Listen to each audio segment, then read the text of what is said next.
Halo, Assalamualaikum warahmatullahi wabarakatuh. Jumpa lagi dengan saya, Freddy Sudaryanto. Seperti biasa, kasus Jalan Jagak Subang. Malam ini kita melanjutkan sesi yang pertama tadi pagi. Saya membahas masalah siapakah yang memandikan kedua almarhumah. Disampaikan, saya kemarin tadi pagi menyampaikan bahwa uh, ada yang melakukan eksekutor.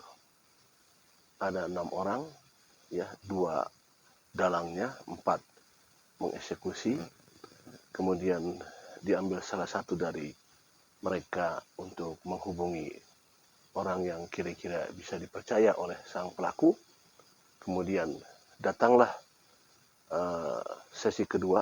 Tadi sesi pertama eksekutor, sesi kedua adalah orang yang diminta untuk datang, sekitar 4 orang, kurang lebih ya. Datang ke sana, sudah keadaan korban sudah terkapar.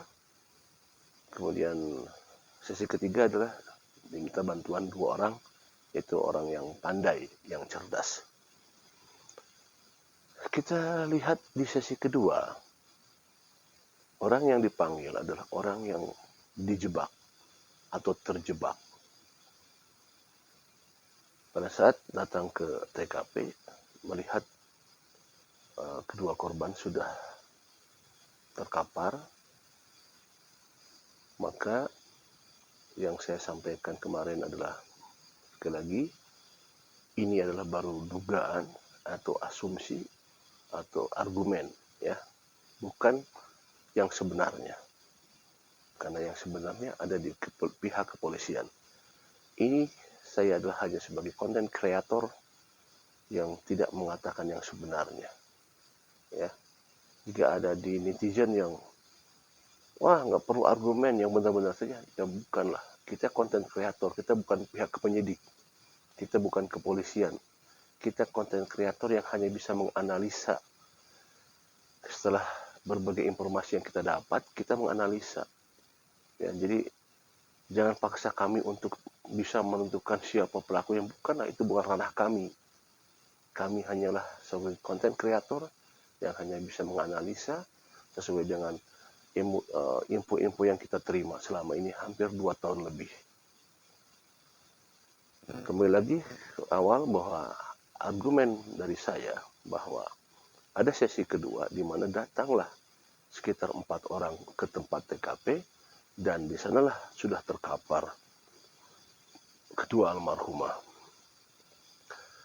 Maka bisa mengatakan bahwa keempat orang ini merasa dirinya dijebak oleh sang dalang dan eksekutor, atau oleh dalang. Di sana ada 2 orang yang di sesi pertama hadir, kemudian diminta datang dan merasa dijebak. Akhirnya karena masing-masing tahu sama tahu, dan ya tadi yang saya sampaikan di video-video saya sebelumnya adalah karena tahu sama tahu, akhirnya saling mengikat, saling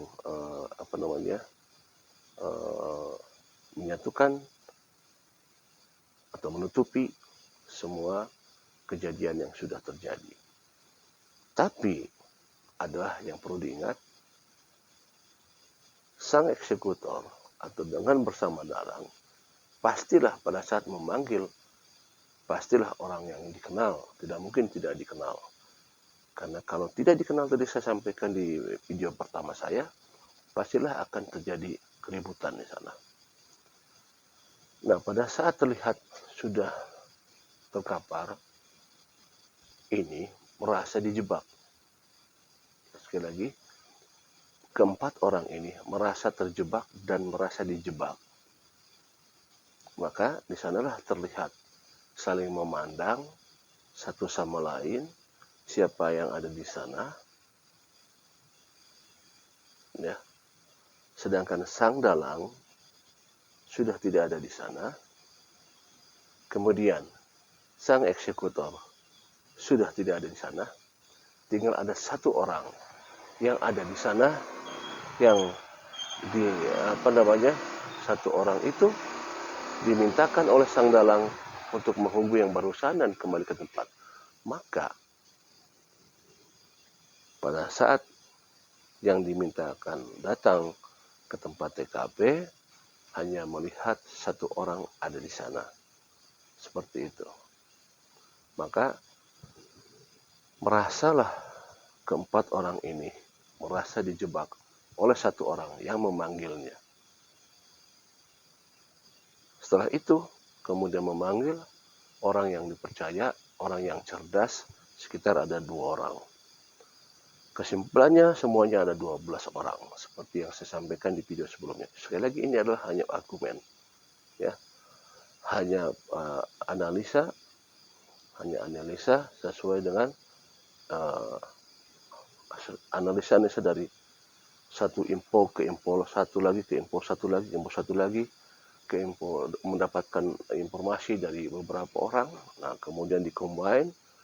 Nah, sekali lagi ini bisa salah, bisa juga benar, tapi bisa salah juga 100% bisa salah. Sekali lagi, ini adalah hanya argumen. Sesi kedua, orang ini merasa dijebak, ya, oleh sang dalang di sesi pertama. Siapakah yang dijebak ini? Sekali lagi, tentunya adalah bukan orang asing, tetapi orang yang memang dikenal, orang yang memang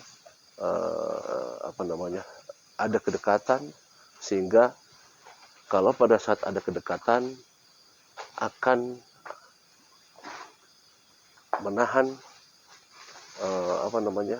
akan meredam emosi yang terjadi.